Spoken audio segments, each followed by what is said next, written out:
আজকে আমরা দেখব কিভাবে ফটোশপ 2024-এর যে রিমুভ টুলটা আরও অ্যামেজিং এবং আপডেট করেছে সেটার রিটাচিং প্রসেসটা। তো ফটোশপ 23-এর এর আগে যে আরেকটা আমি টিউটোরিয়াল দিয়েছিলাম সেটাতে আছে আপনার হচ্ছে রিমুভ টুলের যে কাজটা সেটা হচ্ছে ল্যাকিং করতো এবং অনেক সময় নিত, হ্যাক করতো।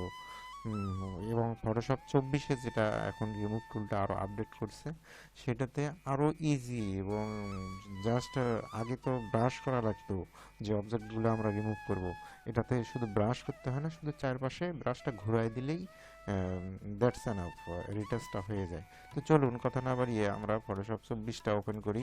এই দেখেন, এটা ফটোশপ 24 বেটা ভার্সন। এটা হচ্ছে আপনার হচ্ছে যে 10 ডেজ ট্রায়াল ভার্সন এখন আছে। এটা আমি এর আগে গত পর্বে আর একটা ভিডিও আমি দিছি যে ফটোশপ 24টা কীভাবে ইউজ করবেন এবং ট্রায়াল ভার্সন 14 দিন ব্যবহার করার পরে এটা কীভাবে free time life time use করবেন। একটা পেজ আছে আমার সোশ্যাল লিঙ্কের মধ্যে, ফেসবুক লিঙ্কের পিন কমেন্টের মধ্যে, ওইটা দেখে কিভাবে ইউজ করতে হয়।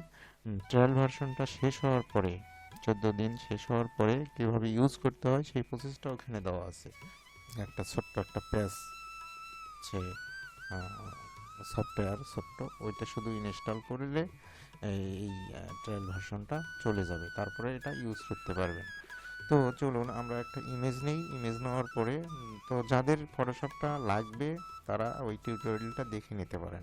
ইউটিউবে অনেক টিউটোরিয়াল পাবেন, বেশিরভাগগুলোই দেখা যাচ্ছে যে এরকম ফ্যাক। আসলে ট্রায়াল ভার্সনটা, এই প্যাচটা কোনো ভিডিওতেই দেখানো হয় না, বা এই ভিডিওতেও দেখানো হয়নি, দেখানো হবে না, কারণ এইগুলো দেওয়া যাবে না, দিলে প্রবলেম আছে। চ্যানেল হচ্ছে আপনার হচ্ছে স্ট্রাইক দিয়ে দেয়। তো আপনার ওই সোশ্যাল লিঙ্ক থেকে আপনারা ডিসক্রিপশন বক্সে আছে, ওখান থেকে দেখে নেবেন। তো যাদের আসলে কোনো প্রবলেম হবে নক করবেন, অবশ্যই হেল্প করা হবে। তো আমরা একটা ইমেজ নেই, আমরা এই ইমেজটা নিলাম, নেওয়ার পরে আমরা এখান থেকে একটা কপি করে নিই। হ্যাঁ, কন্ট্রোল জে দিয়েও নিতে পারেন, বা টেনে এই যে এই প্লাস বাটনে ছেড়ে দিলে ওটা হয়ে যাবে কপি। তো আমরা এই যে দেখেন, এখন এই যে রিমুভ টুলটা নিতেছি, এই যে রিমুভ টুল, এটা কিন্তু ফটোশপ 24-এর। এই দেখেন, আপনার হচ্ছে টুলটা আপনি ছোট করে নিতে পারেন, টুলটা ছোট করে নিয়ে এই যে সাইজটা আরও ছোট করে নিতে পারেন। এই অবজেক্টটা এখান থেকে টেবিলে আমরা এটা রাখবো না, এর চারপাশে শুধু এইভাবে ব্রাশ করে ছেড়ে দিলেই এটা রিমুভ হয়ে যাবে। এই দেখেন, এটা রিমুভ হয়ে গেছে। হ্যাঁ, শুধু ব্রাশটা চারপাশে ঘুরাই দিলেই রিমুভ হয়ে যাবে। যদি আপনারা এখানে ব্ল্যাক লেয়ারে করেন, ব্ল্যাক লেয়ারে করলে এই যে এখানে এই আপনার হচ্ছে একটু মানে আপনার স্যাম্পল অল লেয়ারের মধ্যে আপনার ক্লিক দিয়ে তাহলে কাজটা করতে হবে। সেটা আবার দেখাচ্ছি আমি। এটা কপি করে নিলাম, নেওয়ার পরে এই যে যেমন ব্ল্যাক লেয়ারে করবে, রিটাচটা করব। তো এইখানে এই স্যাম্পল অল লেয়ারে টিক মার্ক থাকবে, থাকার পরে আমরা হচ্ছে এখানে জাস্ট এই যে ব্রাশটা এইভাবে সেম আগের মতো এইভাবে ঘুরে দেবো। এটা চলে গেছে। হুম, এটা কিন্তু চলে গেছে। এই যে এইভাবে ব্ল্যাঙ্ক লেয়ারে, আপনার ট্রান্সপারেন্ট লেয়ারে রিটাচ করা যায়।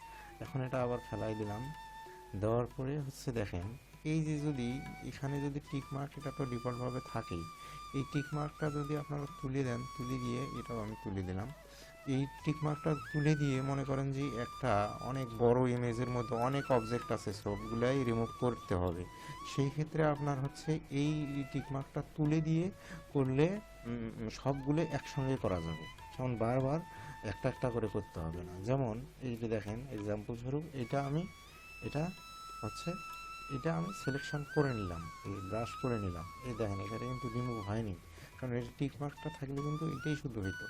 এখন আমি এটাও করব, এর সঙ্গে যদি আমি যতগুলো দরকার ততগুলোই যদি আমি রিমুভ করি, তাহলে কিন্তু ওই সবগুলো এইভাবে আমি ব্রাশ করে নিয়ে এই যে জাস্ট খালি এই জায়গাতে ক্লিক দিলে হবে, বা ইন্টার প্রেস করলে হবে, একবারে সবগুলো রিমুভ হয়ে যাবে, রিটাচ হয়ে যাবে। এই দেখেন, এটা রিটাচ হয়ে গেছে। তো এই ছিল আপডেট। এই ফটোশপ 24-এ আর নতুন বেশ কয়েকটা আচ্ছা আপডেট আছে। তো সেটা আমি গত পর্বের টিউটোরিয়ালগুলোতে দেখাইছি, এই যে ফটোশপ 24 ডাউনলোড কীভাবে করতে হয়, কীভাবে ইনস্টল করতে হয়, ট্রায়াল ভার্সনটা কীভাবে সবসময় ইউজ করা যায়, ফ্রি ইউজ করা যায় একটা প্রেস ইনস্টলের মাধ্যমে, সেটা আমার টিউটোরিয়ালের ডিসক্রিপশন বক্সেই আছে। তো আপনার হচ্ছে ওখানে লিঙ্ক দেওয়া আছে, সোশ্যাল লিঙ্ক। আপনার হচ্ছে ইউটিউবে এগুলো দেখানো হয় না, শুধু জাস্ট বলা হয়েছে। তো এই ছিল আজকের video.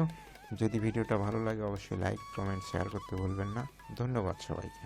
Till then take care, আল্লাহ হাফিজ।